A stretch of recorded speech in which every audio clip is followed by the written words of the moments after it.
ಕೇಳುಗರೆ ನಮಸ್ಕಾರ. ಇವತ್ತಿನ ವನಿತಾ ವಿಹಾರ ಕಾರ್ಯಕ್ರಮಕ್ಕೆ ಎಲ್ರಿಗೂ ಆತ್ಮೀಯ ಸ್ವಾಗತ. ಮಹಿಳೆ ಅಬಲೆಯಲ್ಲ ಸಬಲೆ ಅನ್ನೋ ವಿಚಾರವನ್ನ ಪ್ರತಿಯೊಂದು ಘಟ್ಟದಲ್ಲಿಯೂ ಅವಳು ಸಾಧಿಸಿ ತೋರಿಸಿದಾಳೆ. ಮನೆಯ ಒಳಗಡೆ ಹಾಗೂ ಹೊರಗಡೆ ಕೆಲಸಗಳೆರಡನ್ನೂ ಅಚ್ಚುಕಟ್ಟಾಗಿ ಸಮಾನ ಪ್ರೀತಿಯಿಂದ ನಿಷ್ಠೆಯಿಂದ ನಿಭಾಯಿಸೋದು ಅವಳಿಗೆ ಗೊತ್ತಿದೆ.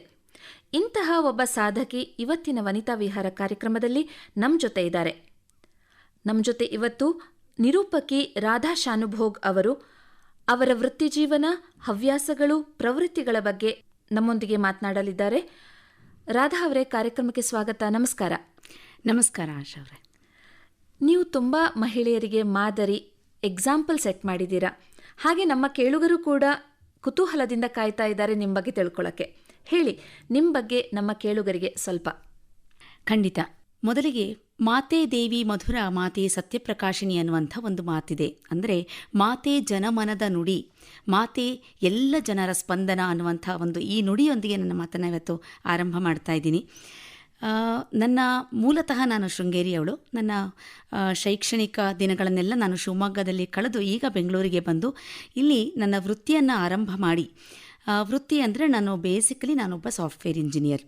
ಸುಮಾರು 16-17 ವರ್ಷಗಳ ಕಾಲ ನಾನು ಈ IT ಫೀಲ್ಡ್ನಲ್ಲಿ ಕೆಲಸ ಮಾಡಿ, ನಂತರ ನಾನು ಈ ಮಗು ಚಿಕ್ಕದಿದೆ ಅನ್ನೋ ಒಂದು ನಮ್ಮ ಸಾಂಸಾರಿಕ ಜವಾಬ್ದಾರಿಗಳು ಹೆಣ್ಮಕ್ಕಳಿಗೆ ಹೆಚ್ಚಾಗಿರುತ್ತೆ. ನಮಗೆ ಎಲ್ರಿಗೂ ಗೊತ್ತಿರುವಂಥದ್ದು.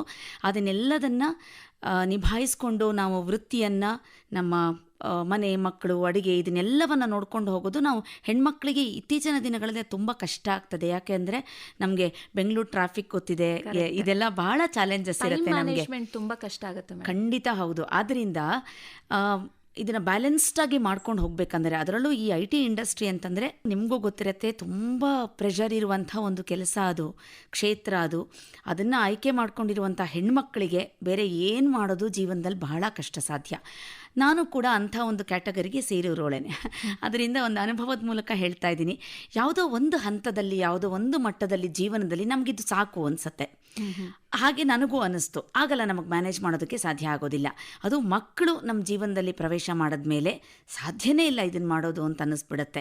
ನಮ್ಮ ಆರೋಗ್ಯದ ಕಡೆನೂ ಗಮನ ಕೊಡಬೇಕು. ಆದ್ದರಿಂದ ನಾನೇನು ಮಾಡಿದೆ ಅಂತಂದರೆ, ನಾನು ಚಿಕ್ಕವಳಿದ್ದಾಗಿಂದ ಈ ಮಾತಾಡೋದು ಅಂದರೆ ನನಗೆ ತುಂಬ ಇಷ್ಟವಾದಂಥ ಒಂದು ಕ್ಷೇತ್ರ. ಅದು ನನಗೆ ಮೊದಲಿಂದ ನಾನು ಚರ್ಚಾ ಸ್ಪರ್ಧೆಗಳು, ಸಿದ್ಧ ಭಾಷಣ, ಆಶುಭಾಷಣ ಸ್ಪರ್ಧೆ, ಹೀಗೆ ಎಲ್ಲೆಲ್ಲಿ ಏನೇನು ಭಾಷಣ ಇದೆಯೋ ಎಲ್ಲಕ್ಕೂ ಮುಂದೋಗ್ತಾ ಇದ್ದೆ ನಾನು. ಹಾಗೆ ನನ್ನ ಶಿಕ್ಷಕರಿರ್ಬೋದು, ನನ್ನ ತಾಯಿ ತಂದೆ ನನಗೆ ಸಂಪೂರ್ಣ ಒಂದು ಸಪೋರ್ಟ್ ಮಾಡ್ತಾ ಬಂದಿದ್ದಾರೆ ಮೊದಲಿಂದ ಕೂಡ ನನಗೆ.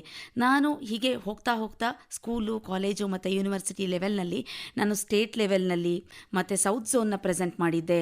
ಇನ್ನು ಡಿಸ್ಟಿಕ್ ಲೆವೆಲಲ್ಲೆಲ್ಲ ಅಂತೂ ತುಂಬ ನಾನು ಎಲ್ಲ ಹೆಜ್ಜೆ ಇಟ್ಟರು ನನಗೆ ಪ್ರಶಸ್ತಿಗಳು ಬರ್ತಾ ಇತ್ತು. ಅದೊಂದು ನನ್ನ ಜೀವನದಲ್ಲಿ ನನಗೆ ಭಗವಂತ ಕೊಟ್ಟಿರೋ ಒಂದು ವರ ಅಂತ ಹೇಳ್ಬೋದು. ಆದ್ದರಿಂದ ನಾನು ಏನಾಯಿತು ಅಂತ ನನಗದಂಥ ಪ್ರೋತ್ಸಾಹ ನನಗದು ಹೌದು. ನಾನು ಮಾಡಿದ್ದು MSc ಆದರೂ ಕೂಡ ಅಂದರೆ MSc ನಾನು 3rd ರ್ಯಾಂಕು. ಆದರೆ ನನಗೆ ನನ್ನ ಒಲವೆಲ್ಲ ಇದ್ದಿದ್ದು, ನಾನು ಒಂದು ಮಾತನ್ನು ಮುಂದುವರಿಸ್ಕೊಂಡು ಹೇಗೆ ಹೋಗ್ಬೋದು ಜೀವನದಲ್ಲಿ ಅಂತ.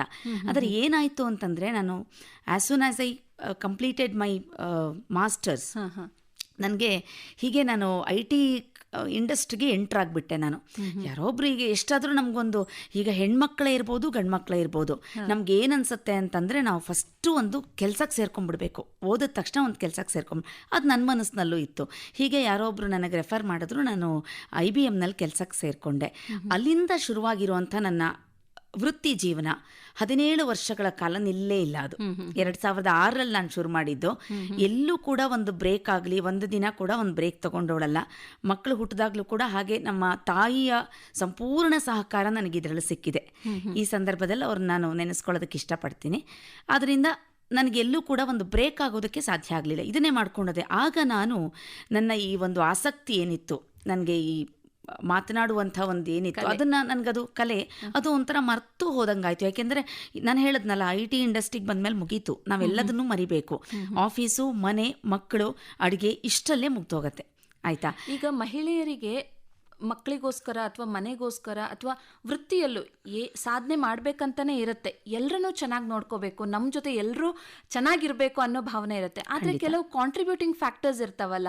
ಈಗ ಟೈಮ್ ಮ್ಯಾನೇಜ್ ಮಾಡೋಕ್ಕಾಗಲ್ಲ, ತುಂಬ ಡಿಸ್ಟೆನ್ಸಲ್ಲಿ ಓಡಾಡಬೇಕು, ಆಫೀಸು ಮನೆ ಹತ್ರ ಇರಲ್ಲ, ಈ ಥರ ಚಿಕ್ಕ ಪುಟ್ಟ ತೊಂದರೆಗಳಿಂದ ನಮ್ಗೆ ಅದನ್ನೆಲ್ಲ ಕರೆಕ್ಟಾಗಿ ನಿಭಾಯಿಸ್ಕೊಂಡು ಹೋಗೋಕ್ಕಾಗಲ್ಲ ಮೇಡಮ್. ಖಂಡಿತ ಆಗಲ್ಲ. ಅದು ನನ್ನದೇ ಸ್ವಂತ ಅನುಭವ. ಎಲ್ಲೆಲ್ಲಿ ನನ್ನ ಆಫೀಸ್ ಚೇಂಜ್ ಆಗ್ತಿತ್ತೋ, ಕಂಪ್ನಿ ಚೇಂಜ್ ಆಗ್ತಿತ್ತೋ, ಪ್ರಾಜೆಕ್ಟ್ ಚೇಂಜ್ ಅಲ್ಲೆಲ್ಲ ಮನೆ ಶಿಫ್ಟ್ ಮಾಡಿ, ಯಾಕೆಂದರೆ ಮಕ್ಕಳನ್ನ ನಾವು ಬಿಡೋ ಹಾಗಿಲ್ಲ, ಅವ್ರಿಗೆ ಒಂದು ಒಳ್ಳೆ ಭವಿಷ್ಯನ ಕೊಡುವಂಥ ಕೆಲಸ ಕೂಡ ನಾವು ತಾಯಿಯಾಗಿ ನಮಗೆ ಜಾಸ್ತಿ ಇರುತ್ತೆ ಆ ಹೊಣೆ ಅಲ್ವಾ. ಆದ್ದರಿಂದ ಸೊ ನಾನು ಏನು ಮಾಡಿದೆ ಅಂದರೆ 17 ವರ್ಷಗಳು ನಾನು ತಿರುಗಿ ನೋಡಲೇ ಇಲ್ಲ. ಸಂಪೂರ್ಣ ನನ್ನ ಜೀವನನೇ ನಾನು ಇದು ಒಪ್ಪಿಸ್ಕೊಂಡ್ಬಿಟ್ಟಿದ್ದೆ ನನ್ನ ವೃತ್ತಿಗೆ ಅಂತ.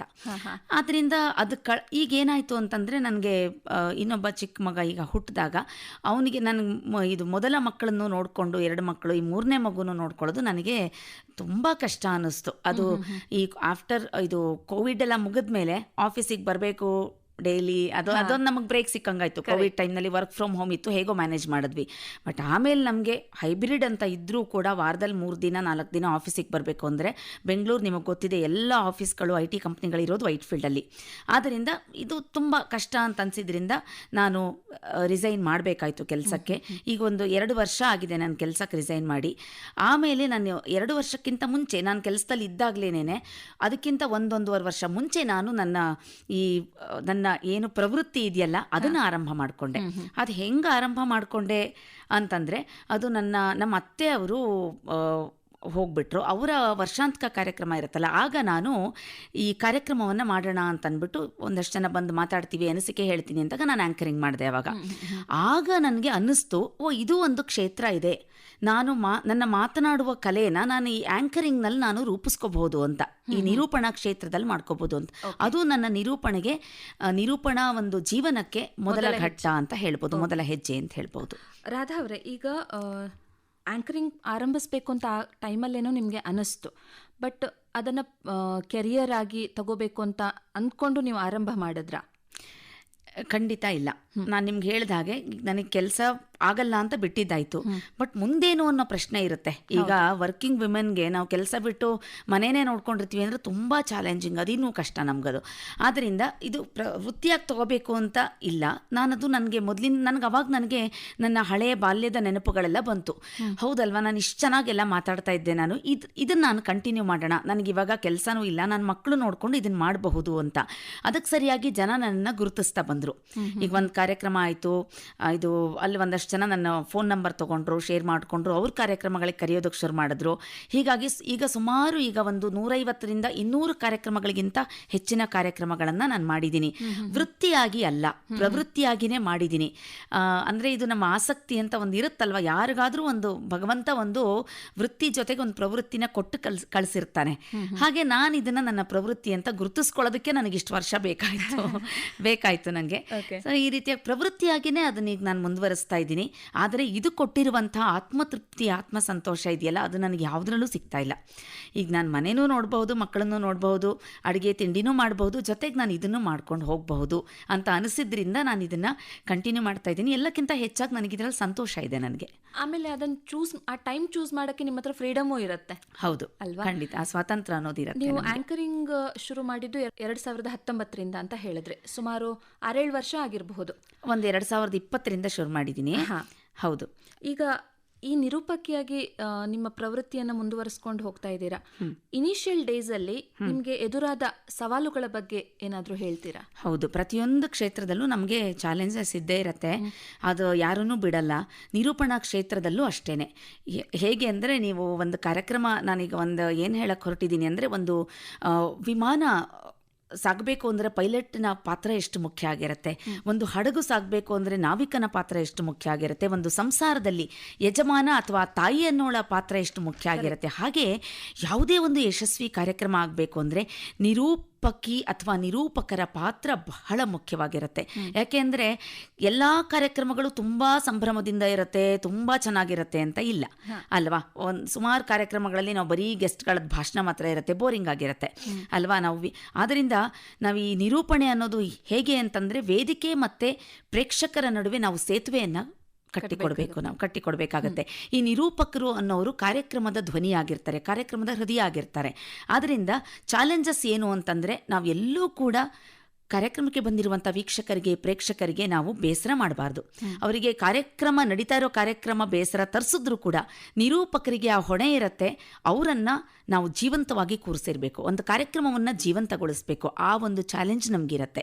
ಆಮೇಲೆ ಕಾರ್ಯಕ್ರಮ 1-2 ಅವರ್ ಅಂತೂ ಸಾಗತ್ತೆ, ಜಾಸ್ತಿನೇ ಇರುತ್ತೆ. ಹೌದು, ಅಷ್ಟು ಹೊತ್ತು ಅವರನ್ನ ಹಿಡಿದಿಟ್ಕೋಬೇಕು ಅಂದ್ರೆ ತುಂಬಾ ಕಷ್ಟ. ನಾವು just it is not just holding the mic. So ನಮಗೆ ಆಂಕರ್ಸ್ ಅಂತಂದ್ರೆ ನಮ್ದು ಏನಲ್ಲಿ ರೆಸ್ಪಾನ್ಸಿಬಿಲಿಟಿ ಅಂತಂದರೆ we have to hold the hearts. ಎಲ್ಲರ ಹೃದಯಗಳನ್ನು ಹಿಡ್ಕೊಂಡು ನಾವು ಕೆಲಸ ಮಾಡಬೇಕಾಗತ್ತೆ. ಮತ್ತು ಇನ್ನೊಂದು ಅಂತಂದರೆ, ಈಗ ಕಾರ್ಯಕ್ರಮ ಆಯೋಜಿಸಿರ್ತಾರಲ್ಲ ಆರ್ಗನೈಸರ್ಸು, ಅವರಿಗೆ ಎಲ್ಲೂ ಕೂಡ ಅವ್ರು ಅಂದ್ಕೊಂಡ ಕಾರ್ಯಕ್ರಮನ ಯಾರೂ ಕೂಡ ಮಾಡೋದಕ್ಕೆ ಸಾಧ್ಯ ಇಲ್ಲ. ಮಧ್ಯದಲ್ಲಿ ಬೇಕಾದಷ್ಟು ಚೇಂಜಸ್ ಆಗುತ್ತೆ. ಅದನ್ನು ಬಂದು ನಮ್ಗೆ ಹೇಳ್ತಿರ್ತಾರೆ. ನಿರೂಪಕರ ಹೊಣೆ ಇನ್ನೊಂದು ಏನು ಅಂತಂದರೆ, ಅದಕ್ಕೆ ಸರಿಯಾಗಿ ಅವ್ರು ಹೇಳಿದ್ದಕ್ಕೆ ಸರಿಯಾಗಿ ನಾವು ಕಾರ್ಯಕ್ರಮವನ್ನು ಚೇಂಜ್ ಮಾಡಿಕೊಂಡು ಸಮಯವನ್ನು, ಇನ್ನೊಂದು ತುಂಬ ಮುಖ್ಯವಾದಂಥ ಒಂದು ವಿಷಯ ಅಂತಂದರೆ ಸಮಯ ಪಾಲನೆ. ಕಾರ್ಯಕ್ರಮ, ಈಗ ನಾವು ಸುಮ್ಮನೆ ಒಂದು ಎಕ್ಸಾಂಪಲ್ ಹೇಳ್ತೀನಿ. ಯಾವುದೋ ಒಂದು ಸಭಾಭವನ ಇರ್ಬೋದು, ಒಂದು ಆಡಿಟೋರಿಯಂ ಇರ್ಬೋದು, ಕಾರ್ಯಕ್ರಮ ಮಾಡಿರ್ತೀವಿ. 2 hours ಕೊಟ್ಟಿರ್ತಾರೆ. 2 ಗಂಟೆ ಆದ ತಕ್ಷಣ ಮುಂದಿನ ಕಾರ್ಯಕ್ರಮದವ್ರು ತಯಾರಾಗಿ ಬಂದ್ಬಿಟ್ಟಿರ್ತಾರೆ. ಅಲ್ಲಿ ನಾವು ಬಿಟ್ಕೊಡ್ಬೇಕು ಅವ್ರಿಗೆ ಹಾಲ್ನ. ಆಗ ನಮಗೆ ಇದು ನಾನು ಮೊನ್ನೆ ಒಂದು ನಡೆದಿರೋ ಕಾರ್ಯಕ್ರಮದ ಉದಾಹರಣೆ ಹೇಳ್ತೀನಿ. ಬಂದು ಕೂತ್ಬಿಟ್ಟಿದ್ದಾರೆ, ನಮ್ಮ ಕಾರ್ಯಕ್ರಮ ಮುಗ್ದಿಲ್ಲ ಇನ್ನೂ. ಅಂದರೆ ಆ ಸಮಯ ಪರಿಪಾಲನೆ ಮಾಡುವಂಥದ್ದು ನಿರೂಪಕರ ಕೈನಲ್ಲಿರುತ್ತೆ. ಗೆಸ್ಟ್ಗಳು ಮಾತಾಡ್ತಾರೆ, ಎಷ್ಟೊತ್ತಾದರೂ ಮುಗಿಸಲ್ಲ. ನಾವು ಅವರನ್ನೆಲ್ಲ ಯಾರಿಗೂ ಕೂಡ ಬೇಸರ ಆಗದೇ ಇರೋ ಹಾಗೆ ಅವ್ರನ್ನೂ ಹಿಡಿದಿಟ್ಕೊಂಡು ಕಾರ್ಯಕ್ರಮವನ್ನು ಸುಂದರಗೊಳಿಸಬೇಕಾಗಿರುತ್ತೆ. ನಾವು ಆ ಒಂದು ಜವಾಬ್ದಾರಿ ಕೂಡ ನಮಗಿರುತ್ತೆ. ಆಮೇಲೆ ಗೆಸ್ಟ್ಗಳು ಅಷ್ಟೇ. ಈಗ ನಾವು ಯಾವುದಾದ್ರು ಕಾರ್ಯಕ್ರಮಕ್ಕೆ ರಾಜಕಾರಣಿಗಳು ಬಂದಿದ್ದರೆ ಅಥವಾ ಇನ್ಯಾರೋ ಸಾಹಿತಿಗಳು ಬಂದಿದ್ದರೆ ಅವ್ರಿಗೆ ಮಾತಾಡೋದೇ ತುಂಬ ಖುಷಿಯಾದಂಥ ಒಂದು ವಿಚಾರ ಅಲ್ವಾ. ಆದ್ದರಿಂದ ಅದನ್ನೆಲ್ಲ ನಾವು ಸಮಯ ಪರಿಪಾಲನೆ ಮಾಡಬೇಕಾಗುತ್ತೆ. ಎಲ್ಲದನ್ನು ನೋಡಿಕೊಂಡು ಯಾವ ಕಾರ್ಯಕ್ರಮನೂ ಸಮಯಕ್ಕೆ ಸರಿಯಾಗಿ ಆರಂಭ ಆಗೋದಿಲ್ಲ. ಅದೆಲ್ಲ ಚಾಲೆಂಜಸ್ ನಮಗಿರುತ್ತೆ. ಬಟ್ ಅದೆಲ್ಲದನ್ನು ಒಂದು ನಮ್ಮ ನಿರೂಪಣಾ ನಮ್ಮ ಕೈ ಚಳಕದಿಂದ, ನಮ್ಮ ಮಾತಿನ ಚಳಕದಿಂದ ನಾವು ಅದನ್ನು ನಿಭಾಯಿಸ್ಕೊಂಡು ಹೋಗುವಂಥ ಜವಾಬ್ದಾರಿ ನಮ್ಮ ಮೇಲಿರುತ್ತೆ. ಎಲ್ಲ ಫೀಲ್ಡಲ್ಲೂ ತುಂಬ ಜನ ಕಾಂಪಿಟೇಟರ್ಸ್ ಇರ್ತಾರೆ, ಆಯ್ತಾ. ಈಗ ನಿರೂಪಣಾ ವೃತ್ತಿಯಲ್ಲೂ ನಿಮಗೂ ಗೊತ್ತಿದೆ, ತುಂಬ ಜನ ನಿಮ್ಮ ಜೊತೆ ಸ್ಪರ್ಧೆಯಲ್ಲಿರ್ತಾರೆ. ಸೊ ನೀವು ಅವರಿಗಿಂತ ಹೇಗೆ ಭಿನ್ನವಾಗಿದ್ದೀರಾ? ಖಂಡಿತ ತುಂಬ ಒಳ್ಳೆ ಪ್ರಶ್ನೆ ಕೇಳಿದ್ದೀರಾ. ನನಗೆ ಇದು ಭಿನ್ನ ಅಂತ ಏನು ಅಂತಂದರೆ, ನಾನು ಕನ್ನಡ ನಿರೂಪಕಿಯಾಗಿ ಆರಂಭ ಮಾಡಿದ್ದು. ನಾನು ಈ ಸಂದರ್ಭದಲ್ಲಿ ಶ್ರೀಮತಿ ಅಪರ್ಣಾ ವಸ್ತಾರೆ ಅವರನ್ನು ನೆನೆಸ್ಕೊಳ್ಳೋದಕ್ಕೆ ಇಷ್ಟಪಡ್ತೀನಿ. ಅವರು ನಮಗೆಲ್ಲ ನಿರೂಪಕಿಯರಿಗೂ ಕೂಡ ಸ್ಫೂರ್ತಿ ಅಂತ ಹೇಳ್ಬೋದು. ಆದ್ದರಿಂದ ಕನ್ನಡ ನಿರೂಪಕಿಯಾಗಿ ನಾನು ಆರಂಭ ಮಾಡಿದ್ದು. ಇದರಲ್ಲಿ ಏನಂದರೆ, ನೀವು ಹೇಳಿದಾಗೆ ಸ್ಪರ್ಧೆ ತುಂಬ ಇರುತ್ತೆ. ಎಲ್ಲ ಕ್ಷೇತ್ರದಲ್ಲೂ ಸ್ಪರ್ಧೆ ಇದೆ, ಈ ಕ್ಷೇತ್ರದಲ್ಲೂ ಸ್ಪರ್ಧೆ ಇದೆ. ಹೇಗೆ ನಾನು ವಿಭಿನ್ನ ಅಂತಂದರೆ, ಒಂದು ಕಾರ್ಯಕ್ರಮವನ್ನು ಆರಂಭ ಮಾಡಬೇಕಾದ್ರೆ ಸುಮ್ಮನೆ ಈಗ ನಿರೂಪಕರು, ನನಗೆ ಸುಮಾರು ಜನ ಹೇಳ್ತಾರೆ, ನಿರೂಪಣೆ ಅಂದರೆ ಏನಿರುತ್ತೆ, ಈ ಕಾರ್ಯಕ್ರಮ ಮುಗೀತು, ಧನ್ಯವಾದಗಳು, ಮುಂದಿನ ಕಾರ್ಯಕ್ರಮಕ್ಕೆ ಇವ್ರ ಹೆಸರನ್ನು ಕರೆಯೋದು, ಇಷ್ಟೇ ಅಲ್ವಾ ಕೆಲಸ, ಇದೂ ಒಂದು ಕಲೆನಾ ಅಂತ ಕೇಳಿದವರು ಇದ್ದಾರೆ. ಅವರಿಗೆ ನಾನು ಉತ್ತರ ಕೊಡ್ತೀನಿ, ಖಂಡಿತ ಇದೊಂದು ತುಂಬ ವಿಭಿನ್ನವಾದಂಥ ಕಲೆ. ಮಾತಾಡೋದು ಎಲ್ಲರಿಗೂ ಬರೋದಿಲ್ಲ, ಆಯಿತಾ. ಮಧುರಾವಾಣಿ, ಅದೊಂದು ಸಂಸ್ಕೃತದಲ್ಲಿ ಒಂದು ಶ್ಲೋಕ ಬರುತ್ತೆ. ಏನಂತಂದರೆ, ಮಧುರಾವಾಣಿ ಚತುರ್ವಿಧಾಹ ಸತ್ಯಂ ಪ್ರಿಯಂ ಹಿತಂ ಸಮಯಂ ಚ ಅಂತ. ಅಂದರೆ ಒಬ್ಬರು ಮಾತನಾಡಬೇಕಾದ್ರೆ ಹೇಗಿರಬೇಕು ಅಂತಂದರೆ, ಅವರು ಸತ್ಯವಾದದ್ದನ್ನು ಹೇಳಬೇಕು, ಹಿತವಾದದ್ದನ್ನು ಹೇಳಬೇಕು, ಪ್ರಿಯವಾದದ್ದನ್ನು ಹೇಳಬೇಕು, ಹಾಗೆ ಸಮಯೋಚಿತವಾದದ್ದನ್ನು ಹೇಳಬೇಕು ಅಂತ. ಇದೆಲ್ಲದನ್ನು ಹೇಳಿದಾಗ ಪ್ರೇಕ್ಷಕರು ಖುಷಿಯಾಗ್ತಾರೆ, ಆಯಿತಾ. ಸೊ ವಿಭಿನ್ನ ಅನ್ನೋದಕ್ಕೆ ಉತ್ತರ ಕೊಡ್ತೀನಿ. ಈಗ ನಾನು ಸುಮ್ಮನೆ ಈ ಕಾರ್ಯಕ್ರಮ ಆರಂಭ ಆಗ್ತದೆ, ಎಲ್ರಿಗೂ ನಮಸ್ಕಾರ ಅಂತ ನಾನು ಖಂಡಿತ ಶುರು ಮಾಡೋದಿಲ್ಲ. ನಮ್ಮೆಲ್ಲರ ಜೀವನದಲ್ಲಿ ಒಬ್ಬ ಗುರು ಅಂತ ಇರ್ತಾರೆ ಅಲ್ವಾ. ನಮ್ಮನ್ನು ಹೆತ್ತ ತಂದೆ ತಾಯಿಗಳಿರ್ತಾರೆ. ಅವರೆಲ್ಲರಿಗೂ ಕೂಡ ಒಂದೊಂದು ಶ್ಲೋಕವನ್ನು ಹೇಳೋದ್ರ ಮುಖಾಂತರ, ಯಾವುದೋ ಒಂದು ನುಡಿಮುತ್ತನ್ನು ಹೇಳೋದ್ರ ಮುಖಾಂತರ ಧನ್ಯವಾದಗಳನ್ನು ಅರ್ಪಿಸ್ತೇವೆ. ಇತ್ತೀಚೆಗೆ ನಾವು ನೋಡಿರುವಂಥ ಈ ಭಾರತ ಪಾಕಿಸ್ತಾನದ ಯುದ್ಧ ಇರಬಹುದು, ಇದೆಲ್ಲವನ್ನು ಸೇರಿಸಿ ನಮ್ಮ ದೇಶದ ಯೋಧರಿಗೆ ಒಂದು ನಮಸ್ಕಾರವನ್ನು ಹೇಳೋದು, ನಮ್ಮ ದೇಶದ ರೈತ ಬಳಗಕ್ಕೆ ಒಂದು ನಮಸ್ಕಾರವನ್ನು, ಹೀಗೆ ಅವರೆಲ್ಲರನ್ನ ನೆನೆಸ್ಕೊಳ್ಳೋ ಮುಖಾಂತರ ನಾನು ಕಾರ್ಯಕ್ರಮ ಆರಂಭ ಮಾಡಿದಾಗ ಅಲ್ಲಿರುವಂಥ ಎಷ್ಟಾದರೂ ನಾವು ಕನ್ನಡಿಗರು, ನಾವು ಭಾರತೀಯರು, ನಮಗೆ ಮೈ ರೋಮಾಂಚನಗೊಳ್ಳುತ್ತೆ. ಇದು ಮೊದಲನೇ ಒಂದು ಪಾಯಿಂಟ್. ಮತ್ತೇನಾಗುತ್ತೆ ಅಂದರೆ, ಮುಂದುವರಿಸ್ತಾ ಈಗ ಒಂದೊಂದೇ ಕಾರ್ಯಕ್ರಮ, ಅತಿಥಿಗಳ ಭಾಷಣ ಇರಬಹುದು, ಇನ್ನೇನೋ ಸಾಂಸ್ಕೃತಿಕ ಕಾರ್ಯಕ್ರಮ ಇರಬಹುದು, ಅದಾದಾಗ ಅವರ ಮನಸ್ಸನ್ನು ಕೂಡ ನಾವು ಸಂತೋಷಗೊಳಿಸಬೇಕು ಅಲ್ವಾ. ಅದು ಕೂಡ ನಮ್ಮದೊಂದು ಮುಖ್ಯ ಕೆಲಸ ಆಗಿರುತ್ತೆ. ಅವರು ಮಾತನಾಡಿರುವಂಥ ವಿಷಯಗಳನ್ನು ನಾವು ಗಮನದಲ್ಲಿಟ್ಟುಕೊಂಡು, ಅವ್ರು ಮಾತಾಡಿರೋ ತುಂಬ ಚೆನ್ನಾಗಿದೆ ಅಂತ ಕೂಡ ನಾವು ಒಂದು ಒಳ್ಳೆ ರೀತಿಯಲ್ಲಿ ಹೇಳಿ ನಾವು ಕಾರ್ಯಕ್ರಮದಲ್ಲಿ ಇನ್ನಷ್ಟು ಕಳೆಯನ್ನು ತರಬೇಕಾಗುತ್ತೆ. ನಾನೇನು ಮಾಡ್ತೀನಿ ಅಂತಂದರೆ, ಇತ್ತೀಚಿನ ನಮ್ಮ ಶಿಕ್ಷಣ ವ್ಯವಸ್ಥೆ ನೋಡಿದಾಗ ಮಕ್ಕಳಿಗೆ ನಾವು ನಮ್ಮ ಸಂಸ್ಕಾರವನ್ನು ಕೊಡ್ತಾ ಇಲ್ಲ. ಶೈಕ್ಷಣಿಕ ವ್ಯವಸ್ಥೆಯಲ್ಲಿ ನಮ್ಮ ತಲೆಮಾರಲ್ಲಿ ಇದ್ದಂತಹ, ನಿಮ್ಮ ತಲೆಮಾರಲ್ಲಿ ಇದ್ದಂತಹ ಒಂದು ಶೈಕ್ಷಣಿಕ ವ್ಯವಸ್ಥೆ ಈಗಿನ ಮಕ್ಕಳಿಗೆ ಸಿಗ್ತಾ ಇಲ್ಲ. ಆದ್ದರಿಂದ ಅದೆಲ್ಲದನ್ನು ಗಮನದಲ್ಲಿಟ್ಕೊಂಡು ನಾನು ಅವರೆಲ್ಲರಿಗೂ ಸಂದೇಶ ಕೊಡುವಂಥ ರೀತಿಯಲ್ಲಿ ನಾನು ಕೆಲವೊಂದು ಮಾತುಗಳನ್ನು ಆಡ್ತೀನಿ ಮಧ್ಯ ಮಧ್ಯ ನನಗೆ ಸಮಯ ಸಿಕ್ಕಾಗ. ನಾನು ಸಮಯವನ್ನು ಹಾಳು ಮಾಡೋದು ಕೂಡ ನಮಗೆ ಅವಕಾಶ ಇರೋದಿಲ್ಲ ಅಲ್ಲಿ ನಮಗೆ. ಸೊ ನಾನು ಏನು ಮಾಡ್ತೀನಿ ಅಂದರೆ ಯಾರೋ ಒಬ್ರಿಗೆ ಒಂದು ಗೌರವ ಸಮರ್ಪಣೆ ಮಾಡ್ತಾ ಇರ್ತೀವಿ ಆಯಿತಾ, ಇನ್ನೇನೋ ವೇದಿಕೆಯಲ್ಲಿ ಒಂದಷ್ಟು ಜನ ಬಂದು ಯಾರ ಜೊತೆ ಮಾತಾಡ್ತಾ ಇರ್ತಾರೆ. ಅಂಥ ಸಂದರ್ಭದಲ್ಲಿ ನಾನು ಸಂದೇಶಗಳನ್ನು ಹೇಳ್ತಾ ಇರ್ತೀನಿ. ಭಗವದ್ಗೀತೆಯ ಶ್ಲೋಕಗಳನ್ನು ಹೇಳೋದು, ಉಪನಿಷತ್ತಿನ ಶ್ಲೋಕಗಳನ್ನು ಹೇಳೋದು, ಇನ್ನೇನೋ ಮಂಕುತಿಮ್ಮನ ಕಗ್ಗ ಹೇಳೋದು. ಸಾಹಿತಿಗಳು, ನಮ್ಮ ಕನ್ನಡ ಸಾಹಿತ್ಯ ಭಾಳ ಶ್ರೀಮಂತವಾಗಿದೆ ಅಲ್ವಾ. ಸೊ ಅದರಲ್ಲಿರುವಂಥ ಒಂದೊಂದು ಇದು ಕುವೆಂಪು ಅವ್ರದ್ದಿರಬಹುದು, ಬೇಂದ್ರೆ ಅವರಿರಬಹುದು, ಈಗ SL ಭೈರಪ್ಪ ಅವರೆಲ್ಲ ನಮ್ಮ ಸಾಹಿತ್ಯ ಕ್ಷೇತ್ರದಲ್ಲಿ ಕೊಟ್ಟಿರುವಂಥ ಕೊಡುಗೆ ಬಹಳ ಅಪಾರವಾದದ್ದು. ಅದೆಲ್ಲದಲ್ಲಿ ಒಂದೊಂದು ವಿಚಾರಗಳನ್ನು ಪ್ರೇಕ್ಷಕರ ಹೃದಯಕ್ಕೆ ತಲುಪುವ ಹಾಗೆ ಮಾಡಿ ನಾನು ನಿರೂಪಣೆಯ ಕೊನೆಯ ಹಂತಕ್ಕೆ ಬಂದಾಗ ನೀವು ನಂಬ್ತಿರೋ ಬಿಡ್ತೀರಾ, ಒಂದು 10-15 ಜನ ಮಿನಿಮಮ್ ಬಂದುಬಿಟ್ಟು ನನ್ನ ಕಾರ್ಡ್ ತೊಗೋತಾರೆ, ನನ್ನ ನಂಬರ್ ತೊಗೋತಾರೆ. ತುಂಬ ಚೆನ್ನಾಗಿ ನಿಮ್ಮ ಕನ್ನಡ ಸ್ಪಷ್ಟವಾಗಿದೆ, ತುಂಬ ಚೆನ್ನಾಗಿ ನೀವು ಹೇಳಿರುವಂಥ ಶ್ಲೋಕ ಚೆನ್ನಾಗಿತ್ತು, ನುಡಿಮುತ್ತು ಚೆನ್ನಾಗಿತ್ತು, ಸಂದೇಶ ಚೆನ್ನಾಗಿತ್ತು ಅನ್ನುವಂಥ ಪ್ರೇಕ್ಷಕರು ನನಗೆ ಬಹಳ ಜನ ಅಭಿಮಾನಿಗಳು ಸಿಕ್ಕಿದ್ದಾರೆ. ನನ್ನ ಪುಣ್ಯ ಅಂತ ಹೇಳಬೇಕದು. ಈ ರೀತಿ ನಾನು ವಿಭಿನ್ನವಾಗಿ ಬೇರೆ ಒಂದು ನಿರೂಪಕರಿಗಿಂತ ವಿಭಿನ್ನವಾಗಿ ಮಾಡೋದಕ್ಕೆ ಪ್ರತಿ ಕಾರ್ಯಕ್ರಮದಲ್ಲಿ ಕೂಡ ಪ್ರಯತ್ನ ಮಾಡ್ತೀನಿ. ಓಕೆ, ಈಗ ನಿರೂಪಕರಾಗಿ ಕೆಲವರು ವೃತ್ತಿ ಜೀವನ ಆರಂಭ ಮಾಡಿರ್ತಾರೆ. ಹಾಗೆ ನೋಡೋದಾದ್ರೆ ಸುಮಾರು ಕೆಲಸ ಅಥವಾ ಪ್ರವೃತ್ತಿ ಆರಂಭ ಮಾಡುವಾಗ ಆಸೆ ಏನೋ ಇರುತ್ತೆ, ಬಟ್ ಒಂದು ಹಂತದಲ್ಲಿ ಅಯ್ಯೋ ಇದು ಸಾಕಾಯ್ತಪ್ಪ, ನನಗೆ ಆಗಲ್ಲ ಇನ್ನು ಮುಂದೆ ಕಂಟಿನ್ಯೂ ಮಾಡೋಕ್ಕೆ. Some people quit in between. Correct. So ಅವರಿಗೆ ನೀವು ಏನು ಸಲಹೆಗಳನ್ನು ಕೊಡಲಿಕ್ಕೆ ಏನು ಅಂತಂದರೆ, ಇದರಲ್ಲೂ ಕೂಡ ಎಸ್ಪೆಷಲಿ ಹೆಣ್ಮಕ್ಳನ್ನೇ ನಾವು ಮುಂದಿಟ್ಕೊಂಡು ಹೇಳೋಣ. ಯಾಕೆಂದರೆ ನಮಗೇನೆ ಸಂಸಾರದಲ್ಲಿ ಮಕ್ಕಳನ್ನ ನೋಡ್ಕೊಳ್ಳೋ ಜವಾಬ್ದಾರಿ, ಅಡುಗೆ ಮಾಡೋ ಜವಾಬ್ದಾರಿ ನಮ್ಮ ಮೇಲೆ ಜಾಸ್ತಿ ಇರೋದರಿಂದ ನಾನು ಈ ಸಂದರ್ಭದಲ್ಲಿ ಏನು ಹೇಳೋಕ್ಕೆ ಇಷ್ಟಪಡ್ತೀನಿ ಅಂದರೆ, ವೃತ್ತಿಗೆ ನಿವೃತ್ತಿ ಇದೆ, ಆದರೆ ಪ್ರವೃತ್ತಿಗೆ ಯಾವತ್ತೂ ನಿವೃತ್ತಿ ಇಲ್ಲ. ನಮ್ಮ ಪ್ರವೃತ್ತಿಯನ್ನು ನಾವು ಕೊನೆ ಉಸಿರಿರೋವರೆಗೂ ಕೂಡ ನಾವು ಮಾಡ್ಕೊಂಡು ಹೋಗ್ಬೋದು. ಆದ್ದರಿಂದ ನಮ್ಮ ಹೆಣ್ಮಕ್ಕಳೆಲ್ಲ ನಿಜವಾಗ್ಲೂ ಭಾಳ ಸ್ಟ್ರಾಂಗ್ ಆಗಿರುವಂಥ, ನಮಗೆ ಜಾಸ್ತಿ ಹೆಣ್ಮಕ್ಳಿಗೆ ಜಾಸ್ತಿ ಅದು. ನಾವು ಗಂಡಸರಿಗೆ ಹೊಂದಿಸಿದಾಗ, ಹೋಲಿಕೆ ಮಾಡಿದಾಗ ಹೆಣ್ಮಕ್ಳಿಗೆ ಆತ್ಮಸ್ಥೈರ್ಯ, ಮನೋಸ್ಥೈರ್ಯ ಅನ್ನೋದು ಬಹಳ ಜಾಸ್ತಿ ಇರುತ್ತೆ. ಆದ್ದರಿಂದ ಒಂದು ಸಂದೇಶ ಏನಂತಂದರೆ, ಯಾವ ಹೆಣ್ಮಕ್ಳು ಕೂಡ ಎಂಥ ಸಂದರ್ಭದಲ್ಲೂ ಕೂಡ ಧೃತಿಗೆಡೋದು ಬೇಡ. ನಾವು ಈಗ ಸ್ಕೂಲಲ್ಲಿ, ಕಾಲೇಜಲ್ಲಿ, ಯೂನಿವರ್ಸಿಟಿನಲ್ಲಿ ವಿದ್ಯೆ ಕಲಿತು ಬಂದಿರ್ತೀವಿ, ಆದರೆ ಯಾವ ಯೂನಿವರ್ಸಿಟಿ ಕೂಡ ಕಲಿಸ್ತೇ ಇರುವಂಥ ಒಂದು ಜೀವನ ಪಾಠವನ್ನು ನಮಗೆ ಬದುಕು ಕಲಿಸತ್ತೆ ಆಯ್ತಾ, ಅನುಭವಗಳು ಕಲಿಸ್ತಾ ಹೋಗ್ತವೆ. ಕುವೆಂಪು ಒಂದು ಮಾತು ಹೇಳ್ತಾರೆ, ಬದುಕು ಅಂದರೆ ಬದುಕಿನ ಮುಖ್ಯ ಗುರಿ ಏನು ಅಂತ. ಇದು ಎಲ್ಲರಿಗೂ, ಬರೀ ಹೆಣ್ಮಕ್ಳಿಗೆಲ್ಲ. ಬದುಕಿನ ಮುಖ್ಯ ಗುರಿ ಏನು ಅಂತ, ಏನು ಅಂದರೆ ಬದುಕಿನ ಮುಖ್ಯ ಗುರಿ ಅಂದರೆ ಬದುಕೋದಂತೆ. ಅಂದರೆ ನಮ್ಮ ಪಾತ್ರಕ್ಕೆ ಸರಿಯಾಗಿ ಅಭಿನಯಿಸಿ ಬಾಳಿ ಬದುಕಿಸಬೇಕು ಬದುಕನ್ನ ಅಂತ ಕುವೆಂಪು ಹೇಳ್ತಾರೆ. ನನಗಿದು ಬಹಳ ಇಷ್ಟವಾದಂಥ ಸಾಲುಗಳು. ಯಾಕೆ ಅಂದರೆ ನಾವು ಭಗವಂತ ನಮಗೆ ಜೀವ ಮಾತ್ರ ಕೊಡ್ತಾನೆ, ಜೀವನ ರೂಪಿಸ್ಕೊಳ್ಳೋ ಕೆಲಸ ನಮಗೆ ಬಿಟ್ಟಿದ್ದಾನೆ. ಆದ್ದರಿಂದ ಬದುಕನ್ನು ರೂಪಿಸ್ಕೊಳ್ಳುವಂಥ ಕೆಲಸ ನಮ್ಮ ಕೈನಲ್ಲಿರುತ್ತೆ ಆಯಿತಾ. ಇದು ಕಷ್ಟ ಸಾಧ್ಯ ಹೌದು, ಆದರೆ ಹೆಣ್ಮಕ್ಳಿಗೆ ಒಂದು ಸಂದೇಶ ಏನು ಅಂದರೆ, ಯಾವುದೇ ಸಂದರ್ಭದಲ್ಲೂ ಕೂಡ ನೀವು ಧೃತಿಗೆಡೋದು ಬೇಡ ಆಯಿತಾ. ಆಯ್ತಪ್ಪ, ನಾನು ಎಷ್ಟು ಒಳ್ಳೆ ಕೆಲಸ ಇತ್ತು, ಗೌರ್ಮೆಂಟ್ ಕೆಲಸ ಇತ್ತು, ಬಿಟ್ಬಿಟ್ಟೆ ಅಲ್ವಾ, ಒಳ್ಳೆ ಎಷ್ಟು ಸಂಬಳ ಇತ್ತು, ಕೈ ತುಂಬ ಸಂಬಳ ಇತ್ತು, ಇದು ನಮಗೆ ತುಂಬ ಹೆಣ್ಮಕ್ಳಿಗೆ ಅನಿಸುತ್ತೆ, ನಾನು ಅದರಲ್ಲಿ ಒಬ್ಬಳು ಅನಿಸುತ್ತೆ. ಅಂಥ ಸಂದರ್ಭದಲ್ಲಿ ಭಗವಂತ ನಿಮಗೆ ವೃತ್ತಿ ಜೊತೆಗೆ ಒಂದೇನೋ ಕಲೆನ ಹಾಕಿ ಕಳಿಸಿರ್ತಾನೆ, ನಿಮ್ಮ ಕೈನಲ್ಲಿ, ತಲೆನಲ್ಲಿ ಕಳಿಸಿರ್ತಾನಲ್ವ. ಆದ್ದರಿಂದ ನೀವು ಸ್ವಲ್ಪ ನಿಮ್ಮ ಒಳಗಿನ ಮನಸ್ಸನ್ನು ಸ್ವಲ್ಪ ಸುಪ್ತಗೊಳಿಸಿ, ನೀವು ಹೊರಗಡೆ ಬಂದು ನೀವು ಏನು ಮಾಡಿ, ನಿಮ್ಮಲ್ಲಿ ಏನು ಕಲೆ ಇದೆ, ಕತೆ ಬರೀತೀರಾ, ಕಾದಂಬರಿ ಬರೀತೀರಾ, ಕವನ ಬರೀತೀರಾ, ಇಲ್ಲ ಚಿತ್ರಕಲೆನ, ರಂಗೋಲಿನ, ಏನೂ ಇಲ್ಲ, ಕತೆ ಓದ್ತೀರಾ. ನನಗೆ ಸುಮಾರು ಜನ ಹೇಳಿದ್ದಾರೆ, ನೀವು ಮಾತಾಡ್ತೀರಲ್ಲ ಅದನ್ನು ಬರೀರಿ, ನೀವು ಸಾಹಿತಿಗಳಾಗ್ತೀರಾ ಅಂತ. ಹೀಗೆ ಅದರಿಂದ ಏನಂತಂದರೆ ಅದು ಹೆಣ್ಮಕ್ಳಲ್ಲಂತೂ ಏನಾದರೂ ಒಂದು ಇದ್ದೇ ಇರುತ್ತೆ ಆಯಿತಾ. ಆದ್ದರಿಂದ ನೀವು ಅದನ್ನು ಸ್ವಲ್ಪ ಜಾಗೃತಗೊಳಿಸ್ಕೊಳ್ಳಿ, ಅದನ್ನು ನೀವು ಮುಂದುವರಿಸಿ. ನಿಮ್ಗೆ ಯಾವಾಗ ವೃತ್ತಿ ಸಾಕಪ್ಪ ಅನಿಸುತ್ತೋ. ಆಮೇಲೆ ಇನ್ನೂ ಒಂದು ಅನಿಸುತ್ತೆ, ಸುಮಾರು ಜನ ಕೇಳಿದ್ದಾರೆ, ನಿಮಗೆ ಎಷ್ಟೊಂದು ಸಂಬಳ ಹೊರಟೋಗುತ್ತಲ್ಲ ಅಂತಲೂ ಕೇಳಿದ್ದಾರೆ. ಅದು ನಿಜವಾದ ಮಾತು, ಹೌದು. ಆದರೆ ಹಣ ಅನ್ನೋದು ನಮಗೆ ಜೀವನ ಸುಲಭ ಮಾಡುತ್ತೆ. ನಮ್ಮ ಈ ಪ್ರವೃತ್ತಿ ಅಥವಾ ನಮ್ಮ ಆಸಕ್ತಿ, ನಮ್ದೇನು ಪ್ಯಾಷನ್ ಇದೆಯಲ್ಲ, ಜೀವನವನ್ನು ಸುಂದರ ಮಾಡುತ್ತೆ. ಓಕೆ. ಆದ್ದರಿಂದ ಕೊನೆಯದಾಗಿ ನಾನೊಂದು ಸಂದೇಶವನ್ನು ಏನು ಹೇಳ್ತೀನಿ ಅಂದರೆ, ಯಾವ ಹೆಣ್ಮಕ್ಳು ಕೂಡ ಧೃತಿಗೆಡಬೇಡಿ, ನಿಮ್ಮಲ್ಲಿರುವಂಥ ಕಲೆಯನ್ನು ಹೊರಗೆ ತನ್ನಿ. ಅದರಲ್ಲಿ ನೀವು ಹೇಗೆ ಮುಂದುವರಿಸ್ಕೊಂಡು ಹೋಗ್ಬೋದು, ಇದಕ್ಕೆ ಕುಟುಂಬದ ಸಪೋರ್ಟು ಬೇಕಾಗುತ್ತೆ, ಸಮಾಜದ ಒಂದು ಸಹಕಾರ ಕೂಡ ಬೇಕಾಗುತ್ತೆ, ಸಿಗುತ್ತೆ. ಅದು ಹೋಗ್ತಾ ಸಿಗ್ತಾ ಹೋಗುತ್ತೆ. ಮಕ್ಕಳನ್ನು ಸಾಕೋದ್ರ ಜೊತೆಗೆ, ಸಂಸಾರದ ಜೊತೆಗೆ ಇದನ್ನು ಮುಂದುವರಿಸ್ಕೊಂಡು ಹೋಗಿ ಅಂತ ಕೊನೆಯದಾಗ ಒಂದು ಮಾತು ಹೇಳ್ತೀನಿ. ಮೇಡಮ್, ಅದಕ್ಕಿಂತ ಮುಂಚೆ ಆಬ್ವಿಯಸ್ಲಿ ಇದೇನು ಈಸಿ ಜಾಬ್ ಅಲ್ಲ. ನೀವೇನೋ ದಿನಾಲೂ ನಿಮ್ಮ ಟೈಮಿಗೆ ಪ್ರಕಾರ ನೀವು ಒಂದು ಆ್ಯಂಕರಿಂಗ್ ಅಸೈನ್ಮೆಂಟ್ ಬಂತು, ನೀವು ಹೊರಟೋಗ್ತೀರಾ, ಒಂದು 2-3 ಅವರ್ಸ್ ಮಾಡ್ಕೊಂಡು ಬರ್ತೀರಾ. It seems easy. ಮೇಲ್ಗಡೆ ಅಲ್ವಾ, ಬಟ್ ಆಬ್ವಿಯಸ್ಲಿ ನಿಮ್ಗೆ ಅದರಲ್ಲಿ ಒತ್ತಡಗಳು ಇದ್ದೇ ಇರ್ತವೆ ಅಲ್ವಾ. ಸೊ ಯಾವ ರೀತಿಯ ಒತ್ತಡಗಳನ್ನು ನಿಭಾಯಿಸಬೇಕಾಗತ್ತೆ ಅನ್ನೋದನ್ನ ಸಂಕ್ಷಿಪ್ತವಾಗಿ ಹೇಳಿ. ನಂದು ಒಂದು ಜೀವಂತ ಅನುಭವ ಹೇಳ್ತೀನಿ. ನಾನು ಮಕ್ಕಳನ್ನ ಮನೇಲಿ ಬಿಟ್ಟು ಹೋಗಿರ್ತೀನಿ, ಸ್ಕೂಲ್ಗೆ ಹೋಗಿರ್ತಾರೆ, ಇನ್ನೊಬ್ಬ ಚಿಕ್ಕ ಮಗು ಮನೇಲಿದ್ದಾನೆ. ನಮ್ಮಮ್ಮ ನನಗಿರೋದು ಒಂದು ದೊಡ್ಡ ಸಪೋರ್ಟ್. ನಾನು ಅದನ್ನು ಹೇಳೋದಕ್ಕೆ ತುಂಬ ಹೆಮ್ಮೆ ಪಡ್ತೀನಿ. ನಮ್ಮ ಯಜಮಾನರು ಸಪೋರ್ಟ್ ಮಾಡ್ತಾರೆ.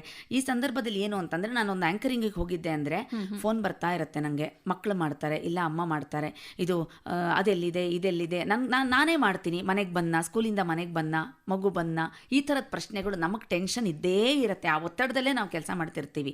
ಇದನ್ನು ನಿಭಾಯಿಸೋದು ಹೇಗೆ ಅಂದರೆ, ಮೊಟ್ಟ ಮೊದಲಿಂದಾಗಿ ನಮ್ಮ ಕೌಟುಂಬಿಕ ಸಹಕಾರ ಬೇಕಾಗೇ ಆಗುತ್ತೆ ನಮಗೆ.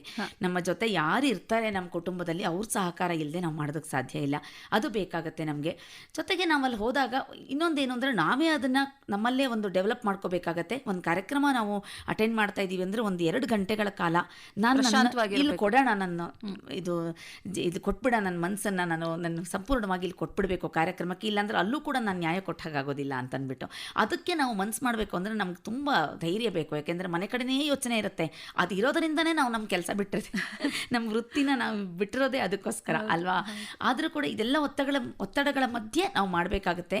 ಇದಕ್ಕೆ ನಾನು ಒಂದು ಭಗವದ್ಗೀತೆದೊಂದು ಶ್ಲೋಕ ಹೇಳೋದಕ್ಕೆ ಇಷ್ಟಪಡ್ತೀನಿ ಈ ಸಂದರ್ಭದಲ್ಲಿ.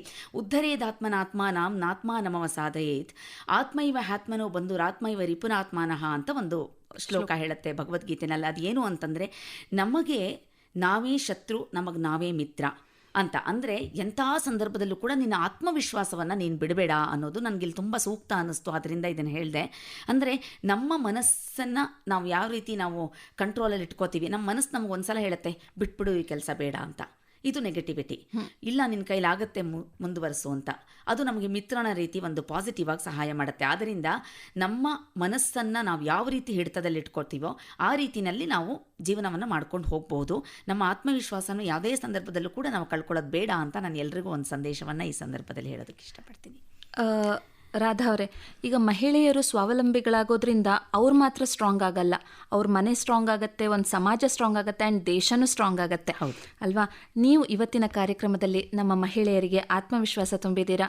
ಆ್ಯಂಡ್ ನಿಮ್ಮ ಮಾತು ಕೇಳಿ ತುಂಬ ಜನ ಮಹಿಳೆಯರು ಈಗಲೇ ಎಂಪವರಿಂಗ್ ಫೀಲ್ ಮಾಡ್ತಿರ್ತಾರೆ. ಸೊ ಈ ನಂಬಿಕೆಯಿಂದ ಇವತ್ತಿನ ಕಾರ್ಯಕ್ರಮದಲ್ಲಿ ಭಾಗವಹಿಸಿದ್ದಕ್ಕೆ ತಮಗೆ ಧನ್ಯವಾದಗಳು. ನಮಸ್ಕಾರ. ನಮಸ್ಕಾರ. ನನಗೆ ಈ ಸಂದರ್ಭದಲ್ಲಿ ಒಂದು ಒಳ್ಳೆಯ ಅವಕಾಶ ಕೊಟ್ಟಿದ್ದಕ್ಕಾಗಿ ಆಕಾಶವಾಣಿ ಎಲ್ಲರಿಗೂ ಕೂಡ ನಾನು ಧನ್ಯವಾದಗಳನ್ನು. Thank you.